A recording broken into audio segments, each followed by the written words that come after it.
ये जो golden crispy crunchy crisps आपको नज़र आ रहे हैं, मैंने घर पे बनाए हैं बग़ैर आलू के, बग़ैर चीज़ के। ये ना लो कार्ब हैं, आप पूरा रमज़ान भी खाते हैं, वेट नहीं गेन होगा। ये मैं आपको कलवंजी की चटनी के साथ खा के दिखाती हूँ। बिस्मिल्लाह। ये आवाज़ सुन रहे हैं?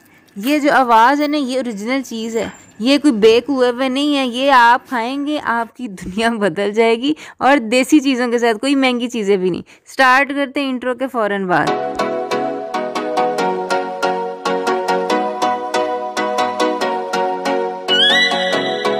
अस्सलाम वालेकुम वरहमतुल्लाहि वबरकातुहू। हीलिंग हिजामा क्लिनिक से मैं डॉक्टर अस्मा महमूद हूँ। और कोई भी टाइम ज़ाया किए बगैर मैं आपको बताती हूँ ये मज़ेदार क्रिस्प बनते कैसे।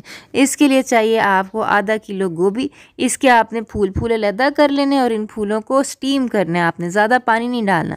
तकरीबन आप समझें मेरे पास आधा किलो गोभी थी और इसके अंदर मैंने कोई 1/4 कप समझ लें पानी डाला था। इसको ढक के मैंने रख दिया और तकरीबन 15 मिनट के अंदर अंदर ये मेरी गोभी जो है ये इतनी नरम हो गई कि मैश कर सकते हैं। ये बिल्कुल मैश नरम होनी चाहिए, इसके अंदर कुछ भी सख्त नहीं रहना चाहिए। अच्छा, अब ये जो मसाले हैं ना, इनको नोट कर लें। इन मसालों की वजह से आपकी ये जो गोभी है ना, ये आपको फ्राइड चिप्स का जायका देगी। आपने डालना है 1 टेबलस्पून बड़ा चम्मच नमक का, 1 टेबलस्पून ज़ीरा, 1 टेबलस्पून चाट मसाला, 1 टीस्पून राई दाना पिसा हुआ और 1 टीस्पून छोटा चम्मच जो है मेथरे पिसे हुए।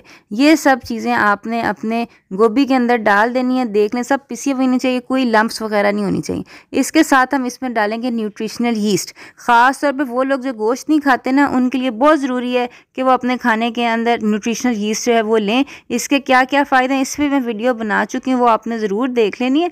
बहरहाल ये हम 1 टेबलस्पून बड़ा चम्मच ये डालेंगे, इससे थोड़ा सा चीज़ी जायका भी हो जाएगा। इसके अलावा 1 टेबलस्पून हरी मिर्च का पेस्ट में डाल रही हूँ, कम ज़्यादा आप कर सकते हैं, और आधा कप बेसन डाल रही हूँ। बेसन जो है मैं बाइंडिंग के लिए डाल रही हूँ, और साथ ही 1 अंडा जो है वो मैं डाल रही हूँ। अंडा भी मेरी मुर्गी का देसी अंडा है।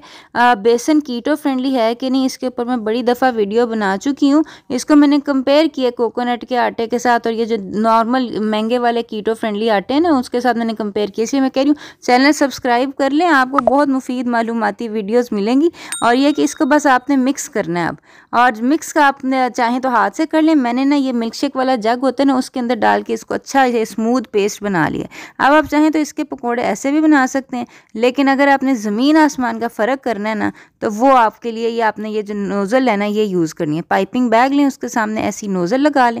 अब आपने ये करना है कि ये जो आपका बैटर है ना, ये अपने पाइपिंग बैग के अंदर डालें। अगर आपको लगता है कि बैटर जो है वो ज़्यादा थिक नहीं है तो थोड़ा सा बेसन बेशक और मिला लें, कोई मसला नहीं है। बहुत सारे क्रिस्प बन जाने आपके इस बैटर से। अच्छा, ये जो पाइपिंग बैग वाला स्टेप है ना, इसको आपने नहीं स्किप करना। ये जो आपका ओ वाओ वाले क्रिस्प है ना, और ऐसे ही ठीक ही हैं, ये इन दोनों में फ़र्क यही है बस, ये पाइपिंग बैग का। इस तरह डाल के एक दफ़ा आपने बैटर निकाल के देख लेना। ये देखें, ये कंसिस्टेंसी बिल्कुल ठीक है। अगर ज़्यादा ओवरफ्लो हो रहा हो ना, तो बेसन थोड़ा सा ज़्यादा डाल लें बेशक।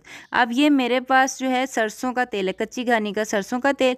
ये आपने एक कढ़ाई के अंदर डाल के इसको गर्म कर लेना है, और इसके अंदर अब आपने अपना जो है क्रिस्प जो हैं वो डाल लें। चाहे तो लंबे लंबे डालें, चाहे गोल बना के डालें, जो शेप आपको पसंद है। और ये कोई ज़्यादा टाइम नहीं लेंगे पकोड़ों की तरह, ये 3 मिनट मैक्सिमम 4 मिनट में गोल्डन ब्राउन हो जाएंगे। जब इस तरह के गोल्डन ब्राउन हो जाए तो आपने इसको निकाल लेना है। और ये देख लें आप कितने खूबसूरत लग रहे हैं, सिर्फ इसलिए कि पाइपिंग बैग में से आपने ये बैटर निकाला है।